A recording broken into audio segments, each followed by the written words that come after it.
لن تنالوا البر حتى تنفقوا مما تحبون، اس سے زیادہ کیٹیگوریکل سٹیٹمنٹ اور کیا چاہیے؟ لن کے ساتھ جو نفی ہوتی ہے فعل مضارع میں انتہائی موقع، ہرگز نہیں پہنچ سکتے نیکی کے مقام کو جب تک کہ خرچ نہ کرو ان میں سے جو چیزیں تمہیں پسند ہیں۔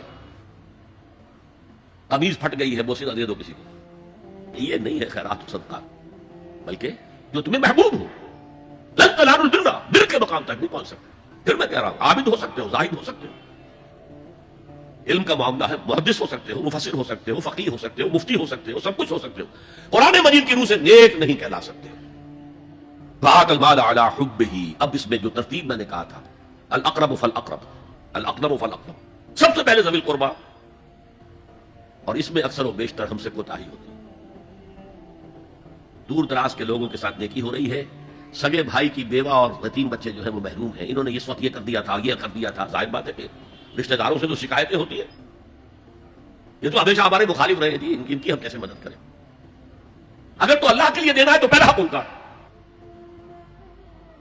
من عطا للہ وابغض للہ واعطى للہ ومنع للہ، اللہ کے لیے دیا ہے اگر تو اپنے اس نفس کے جو انتقام کا جذبہ ہے اس کو کچلو، اور جس کا سب سے پہلا حق ہے اس کو پہنچاؤ۔ حق بحقدار رسید، ذوی القربى والیتامى، جو بے سہارا رہ گئے، باپ کا سایہ نہ رہا، والمساکین، مساکین کسے کہتے ہیں؟ مسکنت کہتے ہیں کم ہمتی۔ آپ کو معلوم ہے آج کل ایک مرض کہلاتا ہے نیورستھینیا، آدمی دیکھنے میں ہٹا کٹا ہے، صحت مند ہے، لیکن اندر سے اس کی کوئی ہمت ایسے جواب دے گئی ہے کچھ کر ہی نہیں سکتا، وہ ہے مسکین۔ اسی لیے جو فرمایا گیا یہودیوں کے لیے ضربت علیہم الذلۃ والمسکنہ، ذلت کے معنی بھی کمزوری اور مسکنت کم ہمتی، ہمت ختم ہو گئی۔ تو جو اپنے پاؤں پر نہیں کھڑا رہ سکتا اس وجہ سے کہ اس میں وہ ہمت کم ہو گئی ہے، وہ بھی مستحق ہے۔ وابن سبیل اور مسافر، پرانے زمانے میں آپ کو معلوم ہے نہ سرائے تھی، نہ کچھ اور تھا، نہ ہوٹل تھے، پھر اگر کہیں راستے میں چوری ہو گئی، ڈاکہ پڑ گیا، تو آدمی جو ہے گھر میں خود ہے، کفیل ہے، اچھا ہے، اس وقت کی حالت ایسی ہو گئی۔ ہمارے یہاں بیگرز نے اسی کو ایک بہت بڑا بہانہ بنایا ہوا، جی میں آیا تھا وہاں سے اور یہاں سے اور میری جیب کٹ گئی، سب کچھ چلا گیا، اب مجھے واپس جانے کے لیے کرایہ چاہیے۔ اکثر و بیشتر جھوٹے کیسز ہوتے ہیں، اگر آپ کسی کو پکڑ لیں اور ساتھ لے کر کہیں تحقیق کراؤ تو وہ بھاگ جائے گا، پھر نہیں آئے گا اس وقت سے۔ لیکن یہ کہ ابن السبیل یہ بھی ایک کھاتا ہے۔ وسائلین، یہ ذرا تفصیل طلب معاملہ ہے۔ اسلام کی تعلیم بڑی متوازن ہے، ایک طرف سوال کی مذمت ہے، مت اپنا دستے سوال دراز کرو کسی کے سامنے۔ جو شخص ہاتھ پھیلاتا ہے مانگنے کے لیے وہ اپنی عزت نفس کو ہتھیلی پر رکھ کر آپ کے سامنے پیش کر رہا ہے، اور آپ ٹھوکر مار دیتے ہیں اس کی عزت نفس کو۔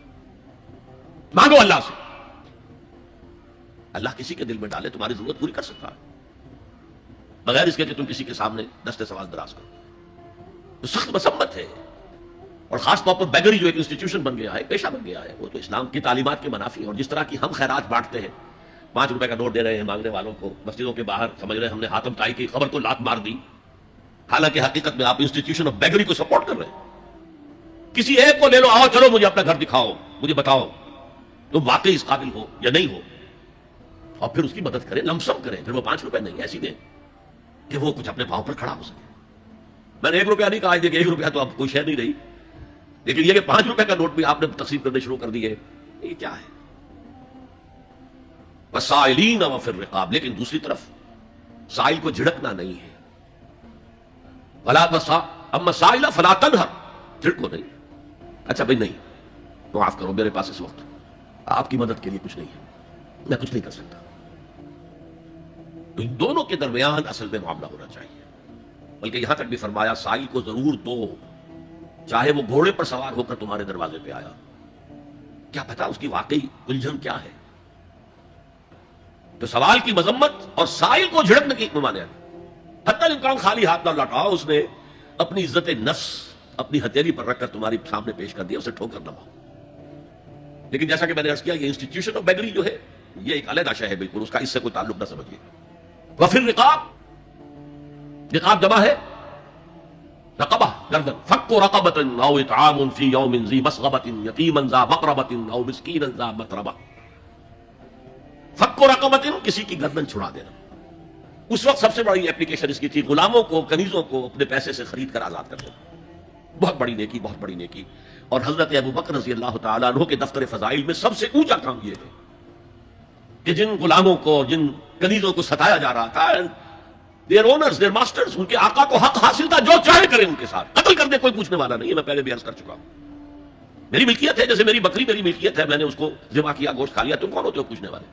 میرا غلام تھا، میں نے قتل کر دیا، تم کون ہو پوچھنے والے؟ ان کو حضرت ابوبکر نے خرید کر آزاد کیا اور منہ مانگے دام دیے. حضرت بلال کے لیے امیہ ابن خلف نے اتنی بڑی رقم مانگی، حضرت ابوبکر نے کہا ٹھیک ہے لو. باپ نے کہا بھی ابو قحافہ نے، ابو بکر کو کوئی غلام خریدنا ہی تھا تو کوئی طاقتور آدمی جو کام آ سکے کہیں اس کو خریدنا چاہیے. مجھے کیا پتا ابو بکر کس لیے خرید رہا اور کس کے لیے خرید رہا. آج کے دور میں اس کی اپلیکیشن ہوگی.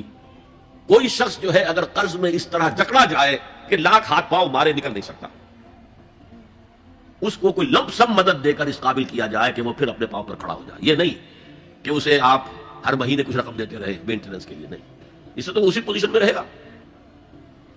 یہ بعض مائنورٹی کمیونٹیز کے اندر یہ معاملہ موجود ہے.